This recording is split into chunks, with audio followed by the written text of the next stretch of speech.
नमस्कार दोस्तों, स्वागत है आप सभी का बोस स्टडी में। मैं हूं आकाश आप सभी के साथ। दोस्तों, कौन होगा भारत का नया राष्ट्रपति? तो दोस्तों, जो न्यूज़ निकल के आ रही है उसके अनुसार भारत की नई राष्ट्रपति द्रौपदी मुर्मू बन सकती हैं। तो देखते हैं कि द्रौपदी मुर्मू ही क्यों और क्या प्रक्रिया है राष्ट्रपति चुनाव की। साथियों, देश का प्रथम नागरिक देश का राष्ट्रपति होता है और राष्ट्रपति पद के कारण ही देश को रिपब्लिक भी कहा जाता है। द्रौपदी मुर्मू जो झारखंड की राज्यपाल रह चुकी हैं, उन्होंने बहुत ही अच्छे से अपने 5 साल के कार्यकाल को पूरा किया और बीजेपी ने इन्हें राष्ट्रपति के पद के लिए चुना, क्योंकि बीजेपी नेशनल डेमोक्रेसी अलायंस में भी मेजर पार्टनर है। इसीलिए एनडीए की तरफ से मुर्मू जी का नाम एक मत से प्रस्तावित किया गया। मुर्मू जी जो ट्राइबल लीडर हैं और वह उड़ीसा क्षेत्र से बिलोंग करती हैं। अभी केंद्र में जो पार्टी है वह सत्तारूढ़ पार्टी एनडीए है और बहुमत भी उसके पास में है। इसीलिए उनकी पार्टी को राष्ट्रपति पद का निर्धारण करना कि हमारा उम्मीदवार कौन होगा, यह बहुत ही मायने रखता है। साथियों, यही कारण है कि बीजेपी के अध्यक्ष जेपी नड्डा ने यह निर्धारित किया कि अपनी तरफ से मुर्मू जी को राष्ट्रपति बनने की घोषणा की जाए। और जैसे ही बीजेपी के अध्यक्ष जेपी नड्डा ने द्रौपदी जी के नाम की घोषणा की, तभी द्रौपदी जी को सभी तरफ से बधाइयां शुरू हो गई मिलना और भारत के प्रधानमंत्री नरेंद्र मोदी जी ने भी उनके लिए बधाइयां दी। राष्ट्रपति पद के लिए मुर्मू जी को इसलिए चुना गया है क्योंकि अभी तक भारत में कोई भी व्यक्ति ट्राइबल समूह से बिलोंग करने वाला राष्ट्रपति नहीं बना है। तो यह दूसरी महिला होंगी भारत की राष्ट्रपति और पहली महिला होंगी जो ट्राइबल समूह से बिलोंग करती होंगी। साथियों, राष्ट्रपति पद के लिए नोटिफिकेशन 15 जून को जारी हुआ।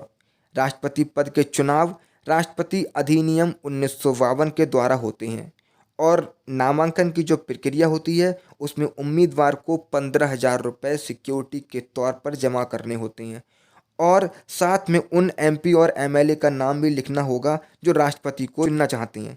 राष्ट्रपति बनने के लिए जो योग्यताएं हैं साथियों, वो हैं उम्मीदवार की उम्र 35 वर्ष होनी चाहिए, किसी भी लाभ पद पर वह नहीं होना चाहिए, जैसे कि सरकारी खजाने से उन्हें कोई भी लाभ नहीं मिल रहा हो, वह लोकसभा सदस्य बनने की योग्यता रखता हो और वह भारत का नागरिक हो। साथियों, हमारे भारत में कोई बाहरी देश का व्यक्ति भी आकर अगर नागरिकता ले लेता है तो वह राष्ट्रपति का चुनाव लड़ने के लिए समर्थ है। लेकिन वहीं अगर हम बात करें अमेरिका की, तो दोस्तों अमेरिका में जो राष्ट्रपति के चुनाव का प्रक्रिया है, वहाँ के लिए वो उसी देश में जन्म लेने वाला हो तो वह राष्ट्रपति के चुनाव लड़ सकता है। राष्ट्रपति चुनाव के लिए लोकसभा और राज्यसभा के निर्वाचित सदस्य शामिल होते हैं और साथ ही राज्यों की विधानसभा और दिल्ली पौंडुचेरी की विधानसभा के सदस्य भी शामिल होते हैं। इसकी वोटिंग प्रक्रिया हमारी लोकसभा की ईवीएम की तरह नहीं होती। यह एक सीक्रेट बैलेट पेपर पर होती है जिस पर उन उम्मीदवारों के नाम लिख दिए जाते हैं जो राष्ट्रपति चुनाव के लिए खड़े होते हैं। यह पूरी प्रक्रिया संविधान के आर्टिकल 55 क्लॉट में दी गई है कि एकल संक्रमणीय मत पद्धति को अपनाया जाएगा। हमारे भारत में अभी तक 3 बार मुस्लिम राष्ट्रपति बन चुके हैं, जिसमें जाकिर हुसैन, फ़खरुद्दीन अली अहमद और एपीजे अब्दुल कलाम साहब हैं। और दलित राष्ट्रपति 2 बन चुके हैं, जिसमें केआर नारायण और रामनाथ कोविंद हैं। और दक्षिण भारत से 4 राष्ट्रपति बन चुके हैं, जिसमें डॉक्टर सर्वपल्ली राधाकृष्णन, वीवी गिरी, नीलम संजीवा रेड्डी और आर वेंकट रमन बन चुकी हैं।